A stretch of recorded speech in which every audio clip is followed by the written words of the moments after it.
Вал асри иннал инсана лафи хуср. Енді біз бұл сүрені білеміз. Қысқа ғана сүре, бірақ бұл сүренің мағынасы өте зор. Вал аср, Аллах тағала Құран кәрімде уақытпен, ғасырмен ант деп айтады. Не үшін? Өйткені қазіргі таңда кейбір адамдар бар, өзінің уақытын босқа құртып жүрген. Мысалы, бұл дүниеге не үшін келдім? Келудегі мақсатым қандай? Оны ұғынбайды. Адам баласы бұл дүниеде мәңгі қалатындай болып, көптеген арсыз нәрселер жасап жатады. Соны Аллах тағала не дейді? Адам баласы өзінің уақытын құр босқа өткізеді дейді. Сол адам иннал инсана лафи хуср. Сол адам неде дейді? Қасіретте болады дейді. Қасірет дегенді қалай түсінеміз? Жоқшылықта, таршылықта өмір сүреді дейді. Енді қараңыз, қазіргі таңда көп адамдар намаз оқы десеңіз, уақытым жоқ дейді. Мысалға. Неге айтады?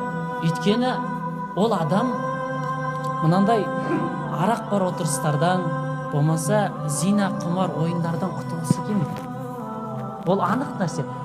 Біз айтамыз, ағатай, болмаса көкетай, бауырым, інім, жүр мешітке барып дәріс үйретейін. Мешітте Құран үйреткен үшін сенен ақша алмайды.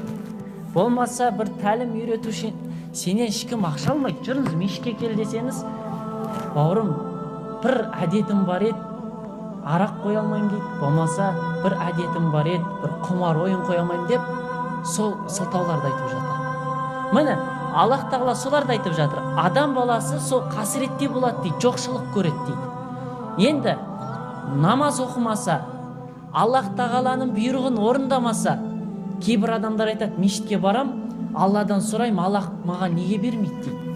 Болмаса баламның жолы болмай жатыр. Болмаса інім бір қиыншылыққа түсіп қалды дейді. Ал енді Аллах тағала Құранда айтады Шура сүресінде: "Уама асабатхум мин мусибатин фабима касабат айдикум". Бастарыңызға қандай бір қиыншылық түссін дейді, өз қолдарыңызбен жасап алғандарыңыздан дейді.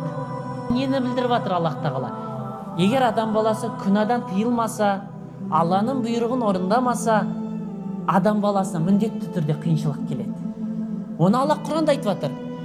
Бастарыңызға бір қиыншылық келсе, оны өз қолдарыңызбен жасап алғандарыңыз дейді. Енді Аллах тағала ары қарай бір сүреде айтады: "Лау аннал ахлал қуро аману ваттақу" дейді. Бір ауылдың адамдары, болмаса бір кенттің, қаланың адамдары иман етсе, Алладан қорықса дейді, ла фатахна алейхим баракатин минас самай вал ард.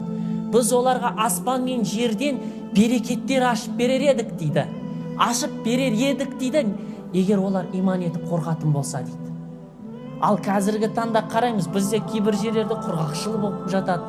Кейбір жерде бір семья талан таражға түсіп жатады. Міне, семьямның, бүкіл семьямның жолы болмай жатыр. Неліктен о молдеке деген? Міне, Аллах тағала жауабын айтып тұр. Алладан қорықса ғана Аллах жер мен аспаннан берекет берем деп жатыр.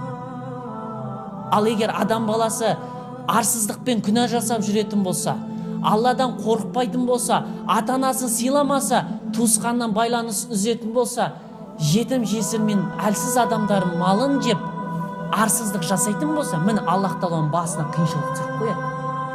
Міндетті түрде, өйткені Алланың әділ деген есімі бар.